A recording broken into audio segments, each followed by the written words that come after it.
Dear students, আশা করি ভালো আছো। তোমাদেরকে আজকে পড়াবো রাইট ফর্ম অফ ভার্বস এবং সিডিজি বোর্ডের। এটা খুবই সহজ কোয়েশ্চেন। মাত্র 3টা রুল বা 4টা রুল দিয়ে এই পুরো প্যাসেজটা পারা যায়।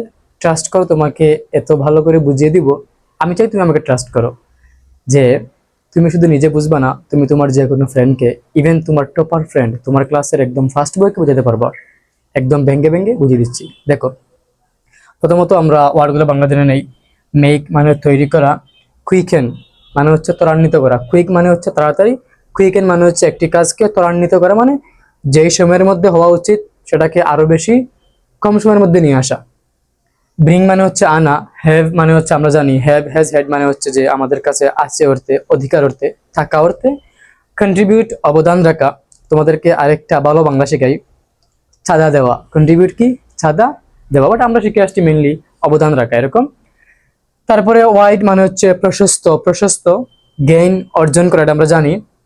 ট্রান্সমিট, এটা একটু হার্ড, পরিবহন করা, ট্রান্সমিট পরিবহন করা। ব্রিং, আবারও দুইটা ব্রিং আছে মানে আনা, আর চেঞ্জ তো হচ্ছে পরিবর্তন করা। সো আমরা শুরু করে দিচ্ছি প্যাসেজটা।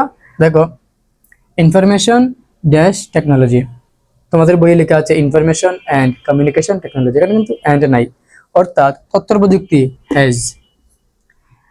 একটা জিনিস ঠান্ডা মাথায় শিখে নাও, যে একটি সেন্টেন্সে হ্যাভ হ্যাজ হ্যাড মনে রাখতে হবে। হ্যাভ অথবা হ্যাজ অথবা হ্যাড থাকলে যদি তারপরে কোনো ভার্ব আসে, অবশ্যই তা ভিত্তি হবে। কি বললাম? অবশ্যই তা ভিত্তি হবে, অর্থাৎ subject plus have oblique has oblique had plus ভিত্তিকে আমরা বলি পারফেক্ট টেন্স, হতে পারে প্রেজেন্ট বা পাস্ট, হোয়াট এভার। তো তুমি মাথায় গেঁথে নাও, তুমি কখনোই হ্যাভ হ্যাজ হ্যাড পরে এমন কোনো ভার্ব নিয়ে আসতে পারবা না যা ভিত্তি না। আমি তোমাকে চ্যালেঞ্জ দিচ্ছি। সো তুমি বলতে পারো আই হ্যাভ এ পেন, হ্যাঁ বলতে পারো হি হ্যাজ এ কার, এখানে কিন্তু কোনো ভার্ব নাই, হ্যাভ এবং হ্যাজ পরে। সো হ্যাভ এবং হ্যাজ অথবা হেড পরে কোনো ভার্ব থাকলে অবশ্যই তা ভিত্তি হবে। So information technology has dash the process of globalization. এটা বাংলা অর্থ হচ্ছে বিশ্বায়ন, মানে বিশ্বকে হাতের মুঠে নিয়ে আসা। তো তথ্য প্রযুক্তি এই প্রক্রিয়াকে, দি প্রসেস অফ গ্লোবালাইজেশন, এই প্রক্রিয়া কি করেছে?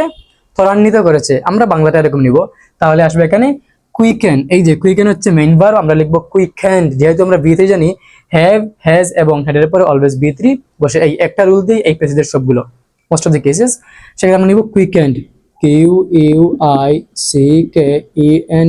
কুইকেন্ড দি প্রসেস অফ গ্লোবালাইজেশন, অর্থাৎ তথ্য প্রযুক্তি কি করলো? বিশ্বায়নের প্রসেস মানে হচ্ছে প্রক্রিয়া, প্রক্রিয়াকে ত্বরান্বিত করেছে। তারপরে দেখো, in the field of information technology. In the field মানে হচ্ছে মাঠে, আমরা কাছে বলবো ক্ষেত্রে। In the field of information technology, তথ্য প্রযুক্তির ক্ষেত্রে। এখানে বললো তথ্য প্রযুক্তি ত্বরান্বিত করেছে, এখন বলতেছে তথ্য প্রযুক্তির মাঠে বা এই ক্ষেত্রে আমরা এখন জানবো কে অবদান রাখলো। Internet, internet has dash greatly, মানে অনেক মহানভাবে, অনেক বেশি। তার মানে তথ্য প্রযুক্তির ক্ষেত্রে একটা জিনিস ইন্টারনেট যা অনেক ড্যাশ করেছে। তুমি এখান থেকে পড়ে দেখো, তোমার কাছে মনে হবে যে এই ফিল্ডে সবচেয়ে বেশি কাজ করেছে ইন্টারনেট, তার মানে সে অবদান রেখেছে। তাহলে এটা আসবে technology internet has dash greatly contribute, আর হ্যাজ পরে কি আসবে? V3, অর্থাৎ কন্ট্রিবিউটেড। তুমি লিখে দিবে এখানে কন্ট্রিবিউটেড, হোয়াট কন্ট্রিবিউটেড। তুমি পরে পরে দেখবা যেটা মিলে, অবশ্যই তোমার কাছে এটাই মিলবে। এটা আমরা জানি যে আমরা না পারলে, আমার স্টুডেন্ট আছে সে এরকম করে, যে পরে পরে যেটা একটু মনে হয় যে মজা লাগতেছে সেটা আনসার করে দেয়। এটাই আমরা সবাই করে আসছি। তো একটু কেয়ারফুল এগুলো পারা যায়। ইট has dash the world smaller, WORLD, world, তোমরা আর কে উচ্চারণ করবা না। একটি ওয়ার্ডের মধ্যখানে আর থাকলে এবং সেই আর এর পরে কনসোনেন্ট থাকলে সেই আর কে উচ্চারণ করা হয় না, এটা হচ্ছে ব্রিটিশ অ্যাকসেন্ট। সো আমরা বলবো world, world. It has dash the world smaller, এটি পৃথিবীকে ছোট করেছে, বানিয়েছে। এটি পৃথিবীকে ছোট করেছে বা ছোট বানিয়েছে, সেক্ষেত্রে আমরা আসবো মেকের কাছে। মেক মানে হচ্ছে তৈরি করা বা বানানো। তাহলে এটি বলতে কে? ইন্টারনেট বা টেকনোলজি সেটা পৃথিবীকে ছোট করে ফেলেছে, বানিয়েছে এরকম। ইট হ্যাজ MEK, মেক, আমরা এখন কি জানি? হ্যাজের পরে অলওয়েজ ভার্বের V3 হয়, তাহলে make, made, made. So it has made. তুমি ভালো করে শিখে নাও, আমরা জানি মেক, মেড, মেড। এখন প্রশ্ন হচ্ছে মেড হচ্ছে B2, আবার মেড হচ্ছে V3। তো আমি কিভাবে চিনবো কোনটা V3? যদি একটি সেন্টেন্সে মেড এর আগে হ্যাজ থাকে, অথবা হ্যাভ অথবা হেড থাকে, নিঃসন্দেহে তা হচ্ছে V3। তুমি দেখবা এরকম কিছু কিছু ভার্ব আছে, যেমন প্লে, প্লেড, প্লেড, এদের B2 B3 সেম। যেমন মেক, মেড, মেড, B2 এবং B3 সেম। তাহলে মাথায় রাখবা যখনই আমরা দেখবো একটি সেন্টেন্সের সাথে বা ভার্বের আগে হ্যাভ, হ্যাজ, হেড আছে, আমরা কি ধরে নিব? সেটা নিঃসন্দেহে V3, কেননা এটা হচ্ছে পারফেক্টের রুল। তাহলে এটা পৃথিবীকে ছোট করেছে and dash the and dash the world within our reach। একটা জিনিস খুব ভালো করে মাথায় রেখে নাও, একটি সেন্টেন্সে একাধিক ভার্ব থাকলে এবং সেই ভার্ব যদি এন্ড দিয়ে যুক্ত করা থাকে, সেক্ষেত্রে আমরা ইউজ করব ভার্বের একই ফর্ম। এটা আমাকে একটা স্টুডেন্ট কমেন্টে কোয়েশ্চেন করেছিল, আমি তাকে বুঝিয়ে দিয়েছি। দেখো, একটি সেন্টেন্সে একাধিক ভার্ব থাকলে এবং সেই ভার্বগুলো এন্ড দিয়ে যুক্ত হলে প্রত্যেক ক্ষেত্রে বসবে ভার্বের একই ফর্ম। সেক্ষেত্রে তোমার মাথায় প্রশ্ন আসতে পারে, যেহেতু আমি এখানে বসেছি it has made the world smaller and dash, তাহলে এখানে কি হওয়া উচিত? হ্যাজ হওয়া উচিত বা হ্যাজ প্লাস V3 হওয়া উচিত। তুমি মাথায় রাখবা, আমরা কিন্তু বাংলা কখনো বলি না আমি ভাত খেয়েছি এবং নাস্তা করেছি এবং পানি খেয়েছি। আমরা বলি আমি ভাত, পানি এবং নাস্তা করেছি। তার মানে হচ্ছে আমাকে বারবার এই যে হ্যাজ মেড বা হ্যাজ চেঞ্জ বা হ্যাজ কন্ট্রিবিউটেড এইগুলো না বলে একবার মাত্র হ্যাজ, মানে এটা হচ্ছে একটা রুল ইংরেজির, যে একটি সেন্টেন্সের কয়েকটা ভার্বের কাজ যদি শুধুমাত্র একটি হেল্পিং ভার্ব বা অক্সিলারি ভার্ব করতে পারে, সেক্ষেত্রে আমরা এটাকে বলবো প্যারালাল স্ট্রাকচার। কি বলবো? প্যারালাল, মানে মেইনলি হচ্ছে যে একাধিক ভার্ব থাকলে। সো আমরা কি করব? সেই এন্ড দিয়ে আর হ্যাজ, হ্যাভ, হেড না বলে জাস্ট একটা ভার্ব বসিয়ে দিব, তা অফকোর্স V3 দিয়ে আসবে। সো দেখো, it has made the world smaller and dash the world within our reach, মানে এটা পৃথিবীকে ছোট করেছে এটলিস্ট, এবং সেটা আমাদের হাতের মুঠোয় নিয়ে এসেছে। কি করলো বলতো? আমাদের হাতের মুঠোয় নিয়ে এসেছে। সেক্ষেত্রে আমরা নিয়ে এসেছে অর্থাৎ আমরা ইউজ করতে পারি ব্রিং বা এখান থেকে যে কোনো একটা। সো তুমি নাও, it has made the world smaller and brought, BROUGHT, brought. Brought কেন? আমরা জানি কি হবে? ভার্বের V3 হবে। কেন? কারণ এখানে হ্যাজ আছে, আর এন্ড দিয়ে যুক্ত মানে হচ্ছে প্রত্যেক ক্ষেত্রে ভার্বের একই ফর্ম বসবে। সেই সেন্সে এখানে হ্যাজ ব্রট বসার কথা। তবে যেহেতু একটি সেন্টেন্সের একটি অক্সিলারি ভার্ব প্রত্যেকটা ভার্বের কাজ চালিয়ে দিচ্ছে, সেক্ষেত্রে আমরা আর হ্যাজ হ্যাভ দিব না।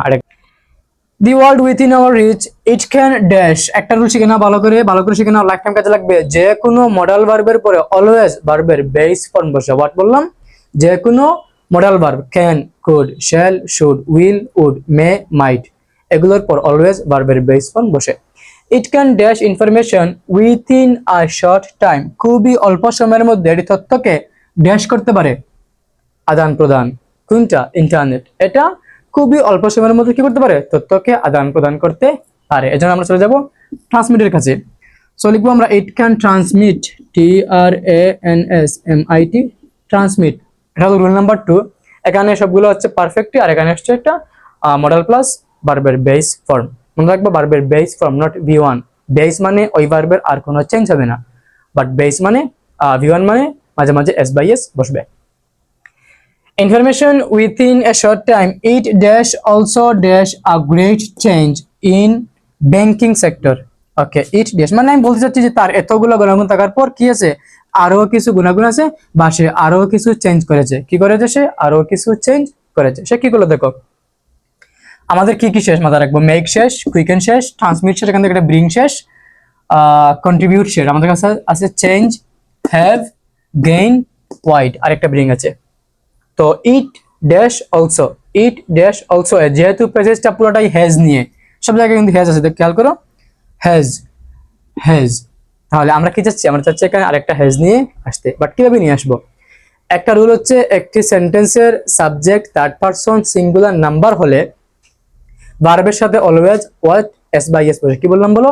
একটি সেন্টেন্সের subject third person singular number হলে ভার্বের সাথে অলওয়েজ S by S বসে। এখন আমার কাছে আছে কিন্তু হ্যাভ। তুমি শিখে নাও, হ্যাভ ছিল মেইন ভার্ব, হ্যাভের সাথে S বা ES অ্যাড হয়ে এসেছে হ্যাভস, HAVES, হ্যাভস।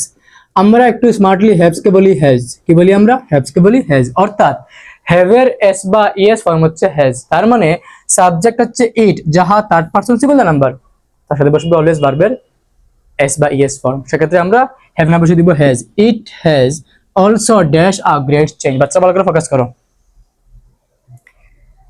সেটা আরো চেঞ্জ নিয়ে এসেছে ব্যাংকিং সেক্টরে। এর জন্য আসবে ইট হ্যাজ অলসো, আমাদের কাছে ব্রিং আছে তাই না, চেঞ্জ তো আসবে না, কেননা ইট has change a great change হবে না, ইট হ্যাজ গেইন অর্জন হবে না, ইট হ্যাজ ওয়াইড এটাও হবে না। সো আমাদের কাছে অপশন হ্যাভ শেষ, এর জন্য এখন বাকি আছে এই ব্রিংটা। সো আমরা নিব ইট হ্যাজ অলসো ব্রট। আমি বলতেছি এখানে কি হয়েছে অ্যাকচুয়ালি, BROUGHT ব্রট। তোমার মাথায় কোয়েশ্চেন যে আমি তো এখানে হ্যাজের পরে বার বসাই নাই।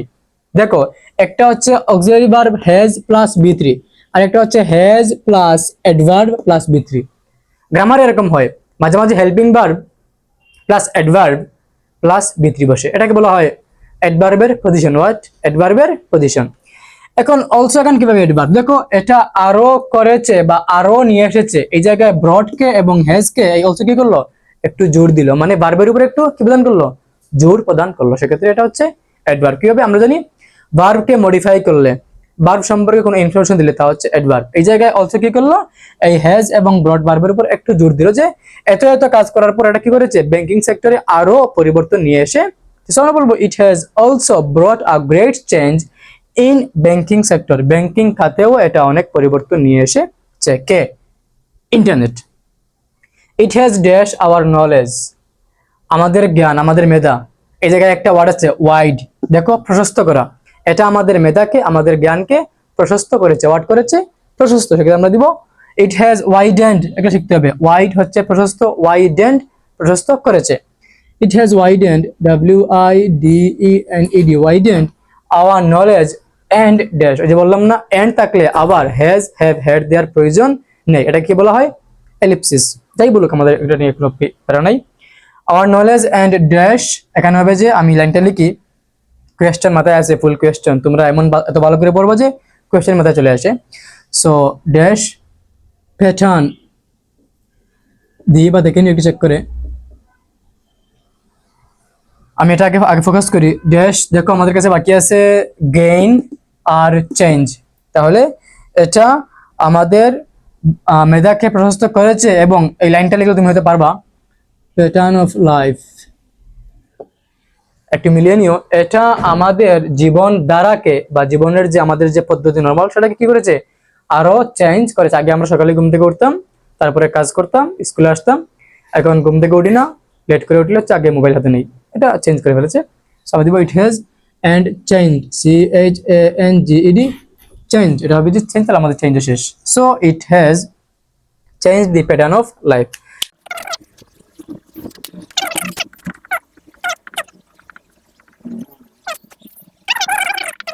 So we can not help dash knowledge, এটা হচ্ছে রুল নাম্বার 4। তিনটা রুল, একটা হচ্ছে হ্যাজ প্লাস B3, একটা হচ্ছে মডাল প্লাস ভার্বের বেস ফর্ম, আর একটা হচ্ছে সাবজেক্ট সিঙ্গুলার হলে অলওয়েজ ভার্বের বেস ফর্ম।